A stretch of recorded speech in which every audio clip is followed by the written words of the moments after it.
नाज़रीन ज़िले शिकारपुर के वॾे शहर मदई मां असां ख़बर शामिल कंदा हलूं त मदई अस्पताल जो MS चोरन के वकड़ में अची वियो। तू थींदो केरां अड़ा ठौंशा हणंदोसीं जो दिमाग़ में हवा निकिरी वेंदई। मदई अस्पताल के क्लार्क गुलजार मेमण जा डॉक्टर रियाज़ मेमण के दाबा। डॉक्टर रियाज़ जो जवाबी वार एक ॿिए के कच्चूं गारियूं। अमले MS जी रोज़ ही जुंडापट अस्पताल के मच्छी मार्केट बनाए छो। हेल्थ खातो ख़ामोश तमाशा ही बनियल। अस्पताल इंतजामिया अवाम के फ़ायदो ॾियण में मुकम्मल नाकाम।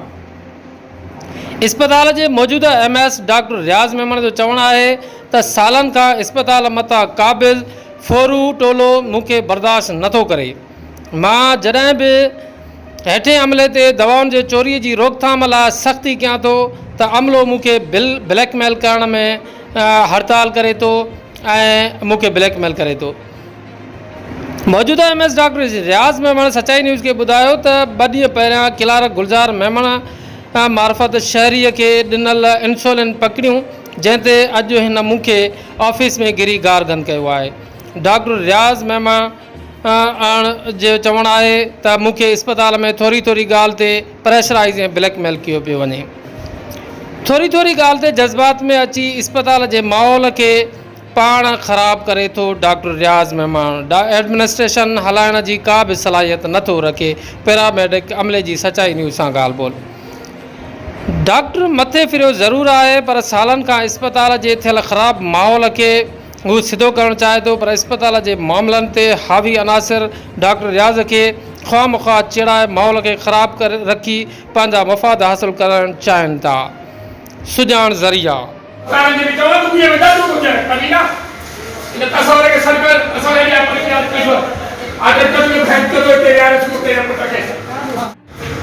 कहीं गार कटी आगे में हुन कटी आहे जेको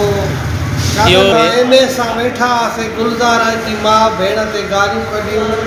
शाम डॉक्टर बीठो हुयो हिकिड़ो ॿियो बि सूमिरो वेठो शाम सां कंपाउंडर MS के गारियूं ॾिने असां ॿाहिरि कढी ताला ऐं दर ॾिनासीं।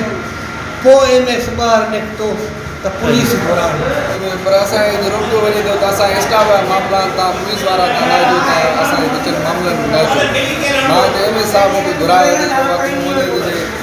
स्टाफ मूंखे चयो त तव्हां विच में न अचो चवनि तव्हां पुलिस वारा कयो। न त तव्हां जेका पुलिस एहलकार हिते तैनात थियल आहे त अव्हांजी बुनियादी ज़िम्मेदारी कहिड़ी आहे? मां जहिड़ो रोकड़ा मां हुनखे होॾे साइड में करे छॾियो। डॉक्टर साहब अंदरि हली वियो। जॾहिं त MS तव्हांजे साम्हूं शिकायत करे पियो त माना जेको आहे उहो पुलिस एहलकार सिक्योरिटी एहलकार बीठा आहिनि उनजे बावजूद मूंखे गालियूं गिरफ़्तार बि नथो करे सघां। उनखे वठी त स्टाफ जो मामिलो अथनि पंहिंजो ज़ाती मामला अथनि। अन में असांजे वधि ड्यूटी आहे सिक्योरिटी जी। मां जहिड़ो त जहिड़े खे मां टारे पियो हुनखे होॾे मां करे छॾियो परते। वॾी ॻाल्हि आहे 30,000 जो माल सुयूं जेके आहिनि एॾियूं महांगियूं पाणी पीआर केरु आयो साईं तव्हां? मुंहिंजो कमु असां तोखे ॾिठोसीं रुमाल में वेड़ेला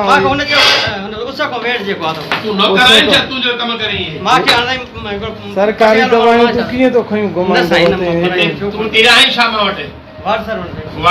बाईपास करे टे सुयूं खणो था बाक़ी पुछा कयां त ॿुधायो बाक़ी तो कुछ हो गया ना ये देन ना मान पकड़ो आता है छामे तो केंजी ला केंजी अमानत का चा केंजी अमानत है तमने देना है छागे बिहार नहीं कराएगा जुगाड़ ते आयो ना है न मिलियो आने शान जो दी चाहते हो बाकी तो कुछ लगा है तो मारन दिन यार के ये सलो ना तो प्रकार को तो ये 100 सुई खरीदा अलमारा रखो जे केला